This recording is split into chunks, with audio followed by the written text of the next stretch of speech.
I em vaig haver de quedar a casa, ajudant la mare que em necessitava. Allà es va acabar la meva vida escolar. El meu avi era molt amic d'en Verdaguer i va fer construir al jardí de casa un monument en la seva memòria. El monument consistia en un munt de roques. A dalt de tot hi havia un bust d'en Verdaguer i a la base estaven gravats tots els títols dels seus poemes. El meu avi era un catalanista i un verdagarià furibund. Era un home excepcional. No sé bé com explicar-ho, però mai no m'he sentit tan a casa com quan vivia a casa dels avis, amb els meus pares. Mai no m'he sentit tan a casa com llavors. En aquell ambient vaig començar a llegir. Llegia molt. I després, de manera completament espontània, vaig sentir la necessitat d'escriure. Era molt petita, i van venir uns paletes a casa. I a l'hora de dinar parlàvem de les seves coses, de la seva família, de la seva feina. I a mi m'interessava tant que agafava un llapis i un paper i d'amagat anava copiant tot el que deien aquells paletes. Suposo que va ser així que vaig començar. Encara avui no sabria explicar-ho. Potser va ser una manera d'escapar del mina excessivament tancat de casa. La torre, el jardí, els prejudicis de l'època, el culte en Verdaguer.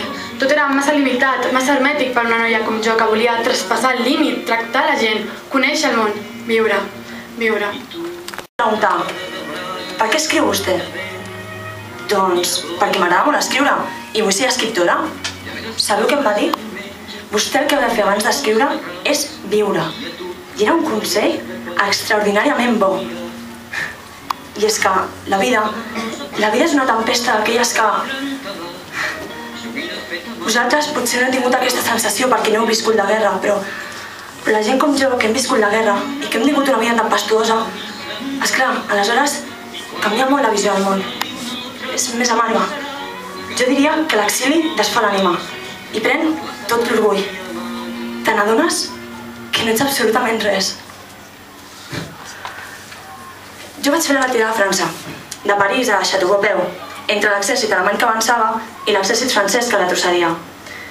Aquesta va ser la part, per dir-ho així, de la guerra. L'altra, la tranquil·la i miserable, va ser molt pitjor. Després de la retirada a França, vaig tornar a París, on vaig viure-hi uns 2 o 3 anys.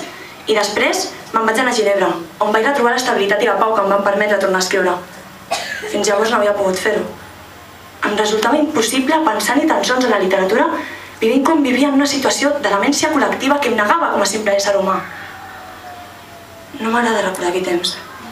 Encara em fa mal.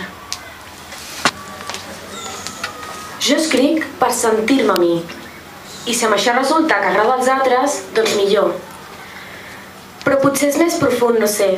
Potser escric per sentir-me, per saber que existeixo, per sentir-me segura, sobretot. Soc una persona que la passa molt magra escrivint.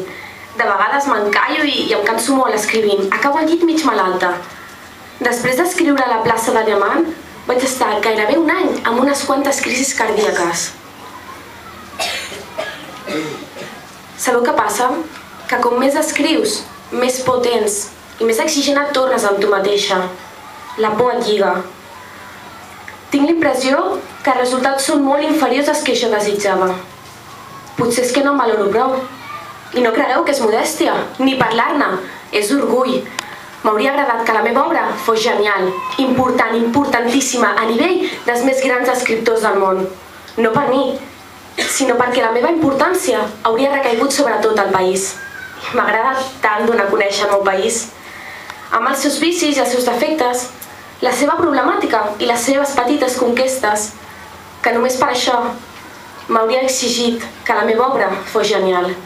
Escriure, i escriure en català sobretot, és un plaer de solitari.